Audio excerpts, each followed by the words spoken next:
রাখি আল্লাহ মারেকে এখন আমার কাছে মানে আমার আন্ডারে 10 থেকে 12 জন আমার আন্ডারে কাজ করে। গহনা বিক্রি করে আমি ফুটপাতটা শুরু করছি। গহনা বিক্রি করার পিছনে কারণ হচ্ছে আমার হাজবেন্ড ভালো একটা জব করতো, উনি জবলেস হয়ে যায়। ওইখান থেকে আসলে আত্মীয় স্বজনের কাছে ওভাবে আমরা হেল্প পাইনি, সাপোর্ট পাইনি।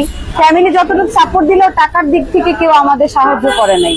তো ওই গহনাটুকু বিক্রি করে হাজবেন্ডের হাতে টাকা দিয়ে বলছি যে যা আছে কপালে, যদি বেঁচে থাকি, ব্যবসা যদি সফল হয়, গহনা একদিন করতে পারবো। ওকে, আপার স্ট্রাগলের গল্প শুনলাম, এখন খাবার রিভিউ করার পালা। আপার দোকানে আইটেমের ছড়াছড়ি, গরু, মুরগি, খাসি, হাঁস থেকে শুরু করে মাছ, ডিম, খিচুড়ি, পোলাও, কোনো আইটেম বাদ নাই এবং সব আইটেমই পাওয়া যায়।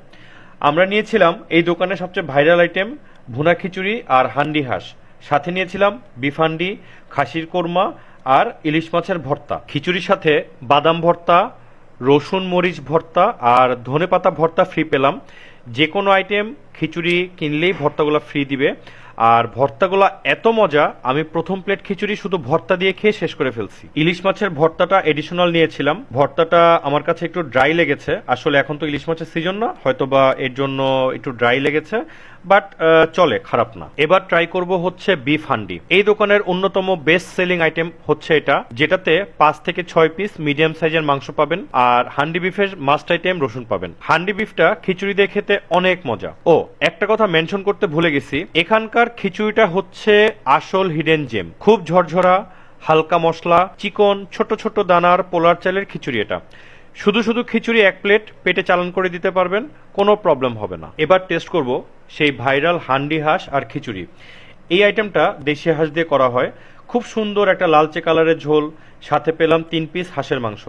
হাঁসের মাংসটা শুধু শুধু খাবার পরে বুঝলাম এই আইটেমটা কেন ভাইরাল।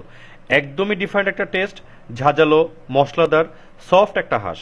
খুব ব্যালেন্সিং একটা মশলার মিশ্রণে অনেকক্ষণ কষিয়ে হান্ডির দমে রান্না করা এই মাংসের টেস্ট অন্য কোনো কিছুর সাথে মিলাতে পারলাম না। এই হাঁসের টেস্টটা অনেক দিন মনে থাকবে।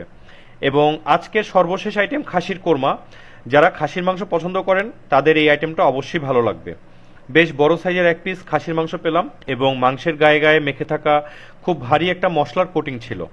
খাসির মাংসটা একটু হার্ড লাগলো। আমরা আসলে ভিডিও করতে করতে খাসিটা একদমই ঠান্ডা হয়ে গিয়েছিল, এটা মেবি রিজন হার্ড হয়ে যাওয়ার পিছনে। এই দোকানটা বিকাল 5টা থেকে শুরু করে রাত 12টা পর্যন্ত খোলা থাকে। মিরপুর 2 নম্বরে অবস্থিত শেরেবাংলা স্টেডিয়ামের 4 নম্বর গেটের পাশেই পেয়ে যাবেন তুহিন ভাইয়ের খিচুড়ি ঘরের অবস্থান।